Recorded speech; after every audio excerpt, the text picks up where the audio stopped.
203 on the fan. McMonigle here with you on this Wednesday morning. We are still alive. Still alive. It's not over yet. 888-808-1019. We're going to get right to your calls. This is about you. It's the game that we talk about with you. So let's go. 888-808-1019 on one of the more surprising comeback victories I've ever experienced. I was lucky enough to be there last night.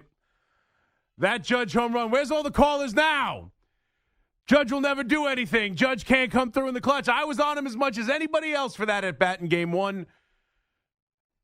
But I told you, now you look at it, monster postseason. That's all it took was one swing, and Judge is having a monster postseason, hitting over 500. That 3-run bomb to tie the game at 6 was just one of those moments off the foul poles we all watched as it was soaring deep into the night, down the line, off the foul pole tie game. But it didn't start there. Obviously, so much to this game. The bad, Carlos Rodón, who was awful in this game, had absolutely nothing. Fastball was sitting 92-93. Had absolutely nothing. In the first inning, Vladimir Guerrero, again, his grand slam was extremely predictable. That 2-run home run was extremely predictable. Like, you just know it. You know when he walks Schneider in front of him, yeah, he's going to do something. You just knew it. He had absolutely nothing. And the New York Yankees, who immediately come back, and that's the story of this game, too. Like, immediately, they give up the 2 in the first. Boom, they come right back with a run. And you feel a little bit better. Then the disaster of the third inning and everything that goes with it. The misplay from Bellinger, and I know it would have been a great play. I don't care. You got to catch it. It hit him in the glove. Very much like Duran for the Red Sox. It could have been a double play, get them out of that inning. Instead, it doesn't. It just, Rodón has absolutely nothing. And before you know it, like, you're sitting there, it's the third inning, and you are, the entire building is, every single Yankee fan is just sitting there in disbelief, really, a little bit of disbelief. Not all that shocking. But when you take it into consideration that they have just kicked the ever-loving crap out of the New York Yankees for 2 games and 3 innings. Just everything that could go wrong has gone wrong. Every single at-bat seems like some sort of, passion play where they're just coming through in every big spot. It doesn't matter. 2 strikes, first pitch. It doesn't matter. You can't slow down this Toronto Blue Jays team. It is a nightmare. It is a night. They're not only losing, they're not only about to get swept. It is the biggest ass kicking. Like, you go back to 2022 and that ass kicking at the sweep of the hands of the Astros. This is worse sitting there in my seat at 6-1. This is worse. Forget all the narrative about me and the fraud. We'll get to it. We'll play it up. We'll play it down. We'll have fun with it. But forget all that. Like, they're just getting their freaking ass kicked through 2 games and 3 innings. Rodon's coming out of the game after giving up the base hit line drive to Santander, and I thought that might have been the one move I disagreed with Boone, who I thought otherwise managed a great game. I thought you could have brought in Cruz right then and there to get Santander because he had absolutely nothing. He wasn't getting anybody out. The only chance you had was that ball was hit right to Rice, and he catches it instead of going through his glove. Other than that, Boone managed the game great, but in that moment, that base hit, 6-1, all of us collectively had our head in our hands trying to figure out what the hell is next. Does the manager need to be fired? Is there an issue? Like, the core of the team is kind of changing. Stanton's not going anywhere. Judge isn't going anywhere. Who's got 2 hits in this game at that point? And I'm sure we were ready to call them meaningless, or at least had 1 hit at that point. But he had a hit in the first inning, scores the run. I'm sure we all call that meaningless at the moment. But, you're sitting there and you are just absolutely dejected at the idea that the Yankees didn't show up. Max Fried, Carlos Rodón, and this offense didn't show up for the series. And then everything changed. They come back, they get 2 in the third, and you get little signs of the Blue Jays starting to blow this game. Obviously, the kind of Falefa era that leads to the run. Then, of course, just everything about this game. Just everything about this game. They start to come back. They start to make their way through. You get the sacrifice fly from Stanton. It's 6-3. They cut it in half. You're feeling good about it. And then the bullpen. Look at the bullpen and the job. If you would have told me, because I said it after they scored the 3 runs and it's 6-3, I said the New York Yankees are going to continue to score runs. How the hell are they going to get 18 outs? And this bullpen comes in and gives 6 1/3 scoreless and strikes out the Blue Jays, who put the ball in play. I don't know if you've heard this, but the Toronto Blue Jays put the ball in play. 9 strikeouts in 6 1/3. I knew they were going to continue to score runs. You got that sense. But how are they ever going to stop this Blue Jays team? And the Blue Jays crawl into themselves. They're making bad plays. Barger drops a fly ball. Kind of Falefa, like I said. Santander diving for a baseball. All the mistakes. If the Yankees played defense like the Blue Jays played defense last night, we'd be all over them. All over them.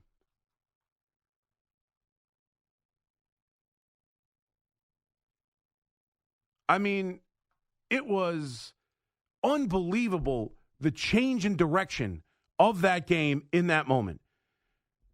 And obviously, what Cruz did, I thought it was an enormous situation for Boone to allow Tim Hill to stay in and face the top of the order in the 6th. But obviously, I'm trying to avoid it and get to it at the end.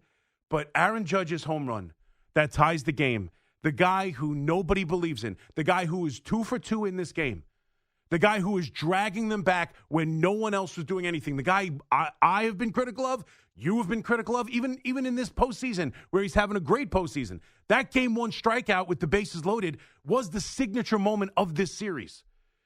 It was going to be hard to hold it to that if this game went the way it went in the first couple innings, if they just got their ass kicked. It was going to be hard to say that moment. But that was that was when they had their chance. From that moment on, they got their doors blown off. And to come up in that spot off of Arland, who's throwing 100 miles an hour.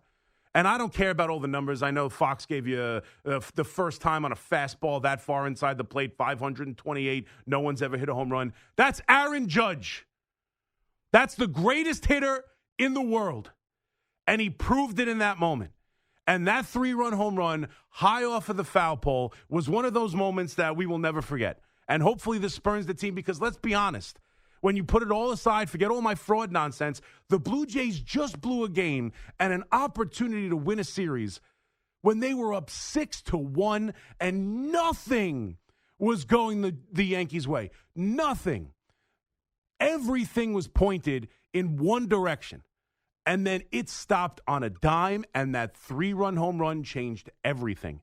They played terribly defensively. Their bullpen couldn't get an out. They've now gone through their entire bullpen leading into tomorrow where they're throwing a bullpen game. And they have to sit with the idea that they had an opportunity up 6-1 to knock out the Yankees. Bottom line, they had an opportunity. They were celebrating on the bench. They were celebrating in the bullpen as that home run went over the fence in left field in the first inning. You can't get Clement out. Rodon's out of the game. You're going through a Yankee bullpen that's been their Achilles heel all season long. And they're about to just absolutely pound the Yankees into oblivion. And then that home run and the bullpen completely shut them down. Cruz did an incredible job. They go to Duvall. Duvall gives you an inning of scoreless baseball. Tim Hill gives you an inning of third. And I'll tell you, I thought Boone did a great job there. Because you could have easily, in the 6th inning, either turned to, God forsake, Weaver. I don't think you would have done that. But you could have brought in Bednar. You could have brought in, obviously, Devin Williams early to face the top of the order. But you've got the 2-run lead. He allows Hill to stay in there and face the top of the order and get those outs leading to the 7th. You got Jazz yawning, then he hits the home run. Like, everything about this game was just one of those nights that this team, whatever we think about it, whatever we want to think about it, however much we hate it, however much it, the way they played in the summer and the sloppy baseball and all the different things, again, they were the team putting the ball in play. They were the team that were making all the plays while they were bungling plays. They dropped the ball at second base. They couldn't catch a pop-up, and the Yankees made them pay every single time. That's what I love about this game too. That error in the first inning from IKF, that run scores. Drop pop-up for a double, that one comes around. And once they get it to 6-3, you're feeling like, okay, the game is back, but how are they ever going to get outs? The story of this game is bullpen. The story of this game is how Boone managed the bullpen. leaving Tim Hill in there for the top of the order at the end of the 6th. Then he brings back out Devin Williams for the 8th. He brings in Bednar after Devin Williams gets one out. I thought I thought he made another good decision on the sacrifice fly from Rice. You could have easily pinch hit Goldschmidt there and allowed them to bring in a right-handed hitter. Instead, he lets the lefty who's on the ropes face Rice, who's done nothing this series, and he hits a sacrifice fly. I thought Boone managed the game great. I thought they played great defense. How about that with Judge, too? This guy who's dropping balls, letting balls roll in the corner. What do you make? 2 diving catches, 3 hits, a 3-run bomb, an RBI double. The guy did everything tonight. He, with the New York Yankees season on the line, backs up against the wall, down 6-1. Whatever we think about this team, however much we dislike the manager, however much we dislike everything about them, Judge isn't clutch, the nonsense that comes from that, this team, and particularly the captain of the New York Yankees, decided tonight was not going to be their night. Tonight was not going to be the night they go home. Tonight was not going to be the night this season ended. And they got off the deck and hit the Blue Jays with a devastating blow. That is a devastating blow to a Blue Jays team. Right? I've called them frauds. That game is tough to overcome. That's a game they're going to roll all the momentum to the New York Yankees. Cam Schlittler against the bullpen game where they just went through how many different levers? Flaherty, Varland, Fisher, Little, Rodriguez, Nance. They just went through pretty much their entire bullpen in this game. They're rolling out. They're not even going to say who's starting the game tomorrow. And they had it within their fingers. When you have it that close, and partly because you made bad plays, because you botched the play in the first inning, because you couldn't catch a pop-up, because you dove for a ball that got past you, because you threw I don't care how fast it was, you can't throw Aaron Judge an 0-2 pitch anywhere near the plate. This is a manager who's walked Aaron Judge more than any other team. It's him and Ron Washington in the Angels. They never let Aaron Judge beat them all year. One time he hit a big home run in a game they ended up losing anyway. But all year, any time, you saw it later in the game, any time there was a situation where Aaron Judge can make an impact on the game, he gave up the 4 fingers. And I'm not saying he should have walked him in that spot, but 0-2, you can't throw Aaron Judge that pitch. And for him to hit that inside fastball at 100 miles an hour and don't get off the pole, I'm telling you, that's one of the great moments. That is one of the great games I've ever been to. That is one of the most exciting victories the Yankees have ever had. And now, like we said, not only did they win a game, in my mind, considering Rodon's not going to pitch again in this series, that's probably as good a way to get a victory. That's about as improbable and momentum shifting as you could have asked for. If you could have picked any which way to win that game, Rodón throws 7 scoreless, the Yankees have a couple of hits. Like, check all the different boxes for a Yankee victory down 2-0 to set the stage for a comeback. All the boxes to check to set this thing up where the momentum is now securely in the Yankees' favor. For them to blow a lead, for them to make bad plays, for Aaron Judge to have his signature moment, for the bullpen to be lights out. Like, that is literally outside of Carlos Rodón pitching well, which, again, he's not going to throw again in this series. We could talk about it if they're lucky enough to move on to the ALCS. But he's not throwing again in this series, so I don't care about that. I don't care about them hitting up Rodón. That doesn't matter anymore. That mattered for 3 innings, and then it didn't matter again. They booted the ball around. They made the mistakes the Yankees took advantage of. The Yankees came back. Aaron Judge had a signature moment, and the bullpen completely shut them down. And now they're sitting there thinking, how the hell did we blow a 6-1 lead? What a night. What a big game. What a moment. What a moment for Aaron Judge. It's over. Ladies and gentlemen, it's over. The conversation around Aaron Judge being a poor postseason player is over. He's hitting .500. He just had the biggest game of his life in the biggest moment, down 6-1. Single in the first, double in the third, 3-run home run to tie the game. Like, He couldn't have done more. If diving catches, that's it. And I said this yesterday, all it takes is one thing, and now he's having a monster postseason. This is now a monster postseason for Aaron Judge. Monster.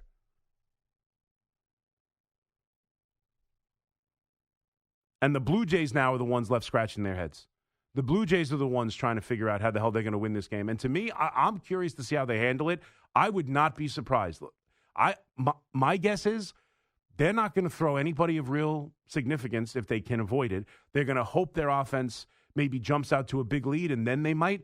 But to me, I'm thinking the Blue Jays are like, let's just make sure we are locked and loaded for game number 5. The only thing that I would think of is that they have both of their starters from games 1 and 2.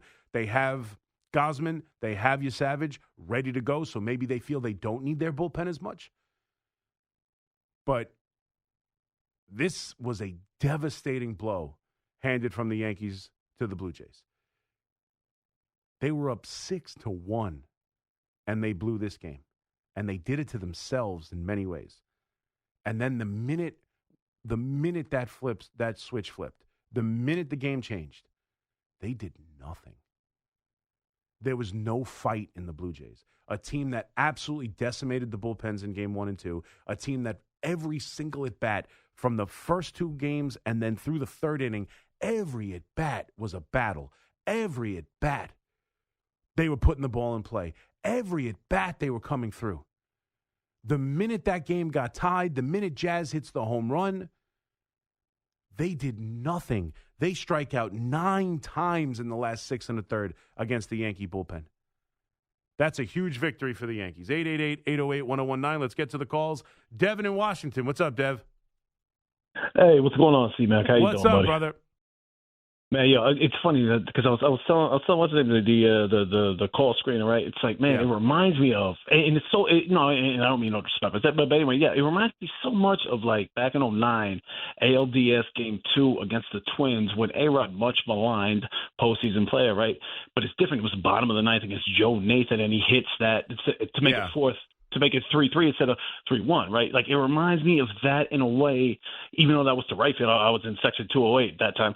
But you know what's funny? In the 11th inning, Teixeira hits a home run to left. It's kind of like a bullet or whatever, right? But I just feel like it's going to start Aaron Judge on a run, you know, hopefully. But here's the thing, that's all it takes.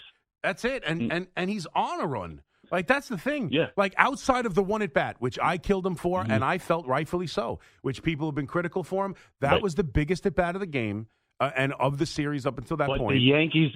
And he didn't come through. But outside of that, he's been killing the ball.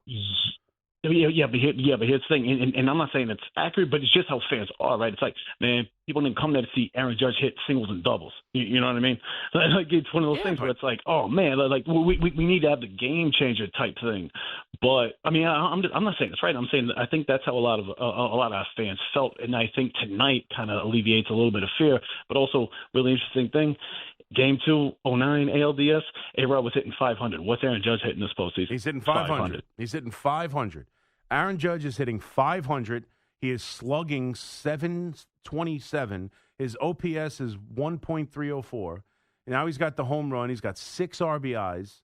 He's got 3 walks. His on-base percentage is damn near 600. Like, this is now – Vladimir's having one too. The two of them, you got to give credit to Vladdy. He's running incredibly hard. Like, that's the fastest I've ever seen him run. He's absolutely killing the baseball. Like, Vlad is on a mission. You have to give him credit. Outside of Vlad, though, I'll tell you someone else. How about Springer? Where the hell has Springer impacted this series at all? Would he hit one meaningless home run late in the game? In game 1 or 2? I don't even remember which one. But, like, he's done nothing. He was miserable tonight. But that's it now. Judge, I'm sorry. It's over. It's over. Now, does he have to win a championship? Yes, he has to win a championship. We all get that. We understand that he won't be, Derek Jeter. He won't be Babe Ruth. He won't be Mickey Mantle and all the rest. He won't be beloved like that unless he wins a championship. So it's not over in that aspect. He's got to win a championship. But the idea he's incapable of hitting in the postseason, the idea the moment is too big and he'll never be successful, the moment can't be bigger than that. They're down 6-1. They're about to be embarrassed. They're about to be embarrassed.